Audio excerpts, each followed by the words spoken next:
আসসালামু আলাইকুম। সবাই কেমন আছেন? আশা করি সবাই ভালো আছেন। আলহামদুলিল্লাহ আমিও ভালো আছি। রিজিক এমন একটা জিনিস যেটার জন্য আপনি যাই কিছু করেন না কেন, যে কোনো কাজই করেন না কেন, রিজিক জিনিসটা কখনো আপনি অন্যজনের কাছ থেকে ছিনিয়ে নিতে পারবেন না। অনেকে আছে এমন চিন্তা ভাবনা করে যে আমি মনে হয় এই কাজটা না করলে জীবনে আর ভাত খাইতে পারবো না, বা এই কাজটা না করলে আমার জীবনে আর কোনো উন্নতি হবে না।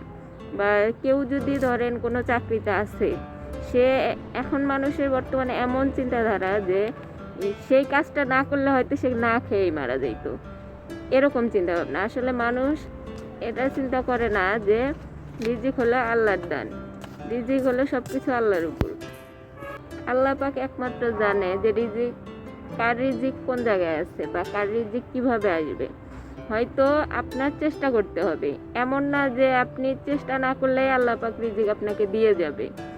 আপনাকে অবশ্যই চেষ্টা করতে হবে। এখন আপনি যদি চিন্তা করেন যে না আমার রিজিক তো লেখাই আছে, যে কোনো ছেলেতে আসবে, এই চিন্তা করে যদি মনে করেন যে চেষ্টা করা বাদ দেন, তাইলে তো জীবনে সফল হইতে পারবেন না।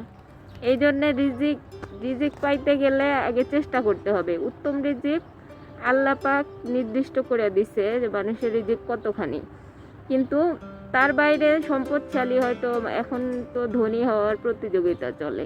মানুষ ধনী হওয়ার জন্যে, ভালোভাবে থাকার জন্যে, বাঁচার জন্যে সব কিছুই করে, হয়তো সারা জীবনটাই কর্মের মধ্যে কাটায় দেয়, কিন্তু নিজের ভালো মন্দ কোনো কিছু চিন্তা না করে সারা জীবন।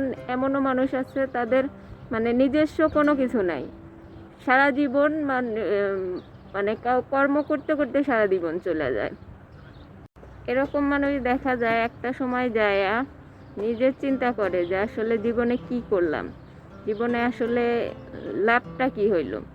কারণ কাজের মধ্যে মানুষ এমন ব্যস্ত থাকে যে মানুষ নিজের ভালো মন্দ সব কিছু ভুলে যায়। আমার আশেপাশে এমনও মানুষ আছে যারা মনে করেন একটা জবের ভিতরে, একটা চাকরিতে তারা 8 বছর, 10 বছর, 15 বছর পার করে দিতেছে, অথচ তারা এই চাকরিটা সাইডে অন্য কিছু করবে বা অন্য কোনো চাকরিতে যাবে, বা কষ্ট হলেও হাজার কষ্টের মাঝেও তারা এই কাজটাই করতে যায়। কারণ তারা কিছু মানুষ আছে, মানে আমার বাস্তব অভিজ্ঞতা থেকে বলতেছি, যে যারা মনে করেন যে নিজের পেশাকে বদলাইতে ভয় পায়। কারণ নিজের পেশা বদলাইলে হয়তো অন্য কোনো পেশায় গেলে হয়তো তারা এরকম রিজিকের ব্যবস্থা বা এরকম টাকা পয়সা বা এরকম চলতে পারবে না। আসলে আল্লাহ কার ভাগ্যে কখন কিভাবে কি লেখা রাখছে এটা কেউ বলতে পারে না। কারণ রিজিক এমন একটা জিনিস, সেটা কোত্থেকে আসবে আপনি নিজেও বুঝতে পারবেন না। কিন্তু আপনাকে পরিবর্তনে ভয় পাওয়া যাইব না, কারণ পরিবর্তনে যারা ভয় পায় তারা কখনো উন্নত করতে পারে না। কারণ সব সময় একটা কাজ ধরে নিয়ে আপনি কেমনে বুঝবেন যে অন্য কোনো কাজ করলে বা অন্য কোনো জব বা ব্যবসা যাই হোক করলে যে আপনি সফলতা পাবেন না, এরকম কোনো গ্যারান্টি নেই। আমরা মানে নেগেটিভ চিন্তাগুলো বেশি করি, যে এই চাকরি ছাড়ার পরে আমি যদি অন্য কোনো কাজ করি বা অন্য কোনো পেশায় যাই, হয়তো আমার এর থেকে ভালো কিছু হবে না। মানে নেগেটিভ চিন্তাটা আমাদের মাথায় আগে আসে।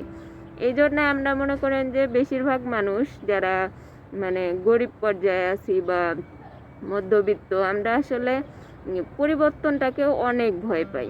যে কোনো বিশেষ করে কর্মক্ষেত্রে এটা বেশি, কারণ আমরা যে কর্মটা করতেছি ওই কর্মটা ছাড়তে চাই না।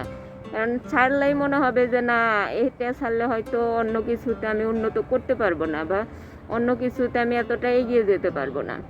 তো আমরা আসলে পরিবর্তনটাকে মেনে নেওয়ার চেষ্টা করি, কারণ পরিবর্তন আল্লাহ পাক কারে কোন দিক থেকে দিবে সেটা কেউ বলতে পারে না। তো সেই জন্যে মনে করেন যে চেষ্টা করা, পরিবর্তনকে নিজের করে নেওয়া, এই জিনিসটা নিজের মধ্যে করতে হবে। তো সবাই ভালো থাকেন, সুস্থ থাকেন, আল্লাহ হাফেজ।